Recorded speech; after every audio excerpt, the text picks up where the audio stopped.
개인 기록인데요.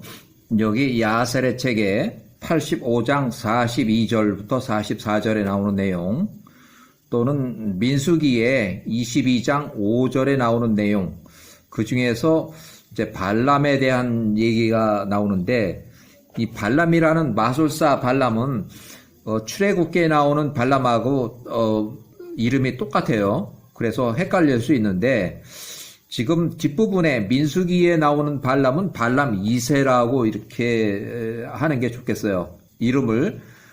그 할아버지, 증조 할아버지가 발람이고, 여기 발람 2세는 증손자. 민수기에 나오는 발람은 발람 2세. 그래서 증손자. 그래서, 출애굽기에 나오는 발람은 발람 1596년 출생. 이집트 파라오 아메노텝 2세, 54세 때 아메노텝 2세 면전에서 출애굽 허가 요청 시 모세 78세 때는 1448년 모세를 대적한 마술사 보레 아들 발람, 출생은 1596년, 그러니까 1596년에 출생한 출애굽기의 발람의 증손자라는 거예요. 민수기에 나오는 발람은. 그래서 족보는, 자, 원래 그 발람은, 출애굽기의 발람은 1596년에 출생을 했고, 부올의 아들 발람 15살일 때, 1581년 15살일 때 최초로 이제 발람이 이렇게 역사책에 기록이 돼요.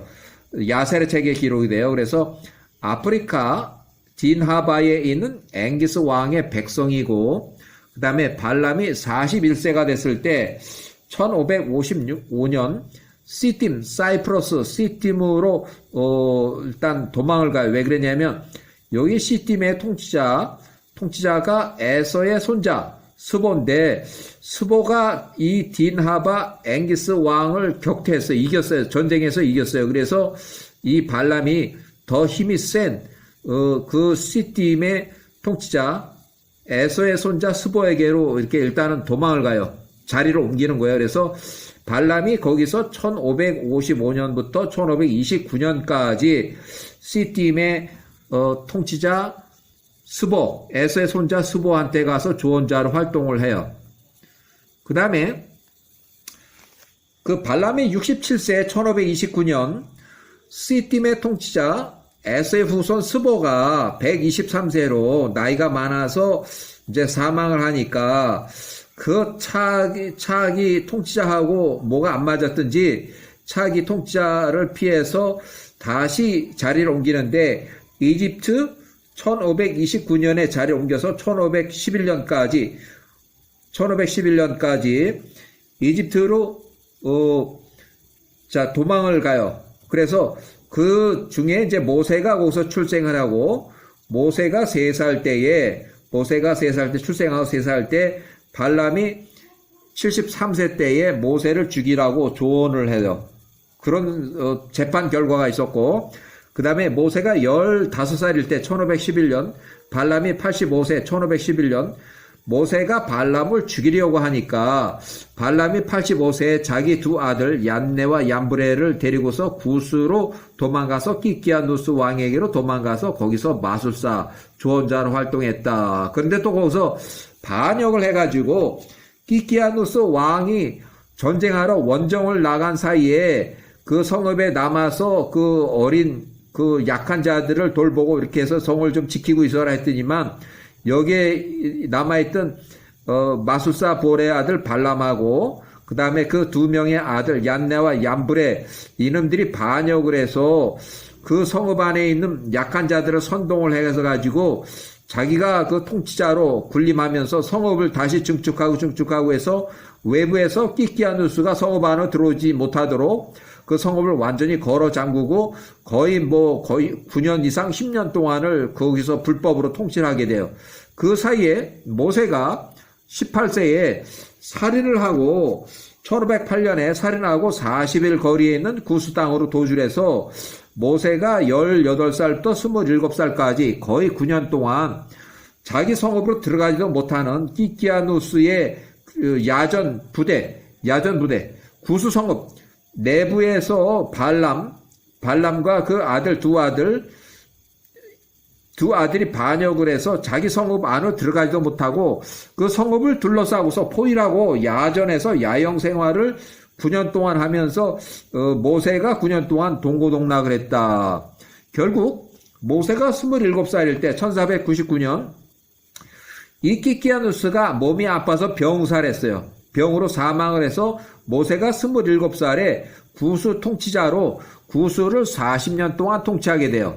그래서 그 27살에 구스를 이제 재탈환을 하는데 그때 이제 전쟁에 지니까 발람이 97세 1499년 그 두 명의 아들들하고 그 추종자들을 또 이끌고서 이집트로 도망을 갔어요. 매번 발람은 자기 아들들에서 모세하고 싸우면 지고 그러니까 도망가고 이런 상황이에요. 그래서 이집트로 도망가서 메롤 투트모세 1세 75세 이때는 메롤 투트모세 1세가 나이가 많고 55년 동안 단독 통치를 한 이후에 자기 딸과 아들들을 시켜서 섭정을 시키고 자기는 이제 뒤에서 이제 이렇게 하면서 94년 동안 이제 이렇게 섭정을 하게 돼요. 그래서 이집트로 도주해서 이집트에서 마술사 활동을 벌였다. 그 다음에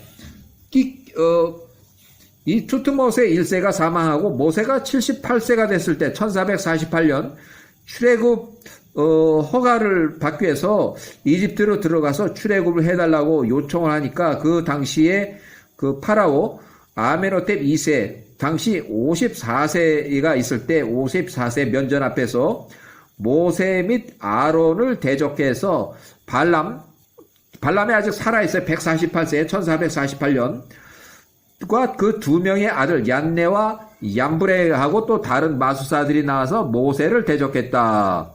그 다음에 1446년 1446 출애굽을 한 이후에 아마도 그 둘 중에 얀브레는 거기서 큰아들이기 때문에 장자의 죽음을 해서 사망을 한 것 같고 1446년에 그 다음에 아버지 이 발람도 나이가 150세니까 거기서 사망을 했던 뭐든 일단은 이제 이렇게 해서 형도 죽고 아버지도 죽고 그러니까 얀네가 이집트를 떠나서 유프라테스 강가 부돌 지역에 가서 거주를 하면서 마술사 활동을 해요. 계속해서 마술사 활동을 하면서 거기서 자녀들을 낳는데 이 마술사 얀네의 아들을 부올이라고 또 이름을 줬어요.